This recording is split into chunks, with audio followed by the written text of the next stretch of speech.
سڵاوتان لێبێت ڕۆژی جیهانی ئافرەتان 8 مارس پیرۆز بێت لە هەموو ئافرەتانی جیهان بە تایبەتی ئافرەتانی کورد. هەروەها ئێمەش وەکو کورد شانازی بە چەندین ئافرەتەوە دەکەین. ئەگەر بەریتانیا شانازی بە ڤیکتۆریاوە بکات و ئەمریکا شانازی بە هیلاری کلینتنەوە بکاتن، هەروەها رووسیا شانازی بە ئەلکساندەرەوە بکە، ئەوە کوردیش بە هەمان شێوە شانازی بە چەندەها ئافرەتی بەتوانا دەکاتن، وەکو بڵێن حەبسەخانی نەقیب و لەیلا قاسم و لەیلا زاناوە چەندەها ئافرەتی ترمان هەیە با بڵێن ڕۆڵێکی گەورەیان جێراوە لە شۆڕشی کوردە تاوەکو کورد بناسنن بە میلەتانی دەرەوە.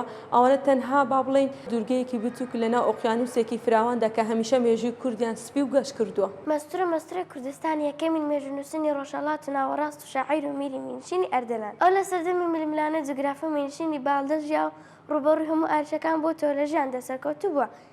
هاوشانی سیاسەتکردن لە چوارچێوەی ئەدەب و شەعریشدا بە شاعیرێکی کەموونی کووردا دەنرێت کە پەیوەندی لەگەڵ زۆربەی شاعیرە کلاسیکیەکانی سەردەمی خۆی هەبوو بە تایبەت نالی مەولەی. لەیلا قەسەم بموازە سەرکاری جوسۆسی پای دموکراتی کوردستان بووە بۆی بەشداریکردن لە خەواتی سیاسی کووردا لەلایەن دەسەڵاتدارانی بەعزدا هاتە گرتن. لە دوای ئازار و ئەشکەزەدانێکی زۆر لە سێدارە درا. لە مێژووی عێراقیشدا بە یەکەم ئافرەدادەنرێت کە بەهۆی بەشداریکردن لە بزوتنەوەی ڕێزگاری خوازی گەلی کورد لە سێدارە درا. عادیلە خانکسایەتێکی دیار بەرچاوی سنووری هەڵەبجە و هەرامان و شارە زور بوو لە زۆربەی سێکتەرەکاندا جێدەستی دیار بوو.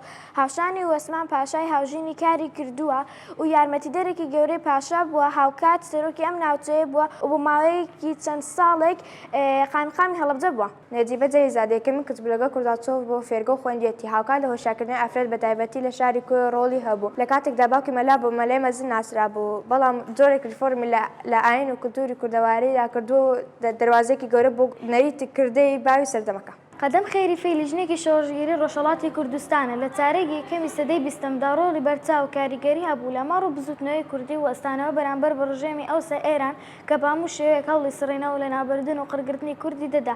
ئەو وەک تاکەژنی لە ڕستان و سەرپەرشتی ڕاپەڕینی کورد دەکرد بۆ ماوەی چەندان ساڵە ڕوبەڕووبوونەوەی ململانی بەردەوام بوو.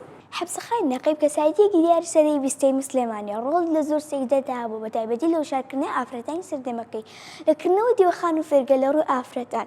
هاوکات هاوکاری و یارمەتی زۆری شۆڕش و بزوتنەوەکانی شێخ محموودیدا یادداشتی بۆ کۆمەڵی گەلان بەرز کردوێتەوە داوای مافی گەلی کوردی کردووە تاکە یادداشتەکە لەلایەن کۆمەڵەوە وەڵام دراوەتەوە.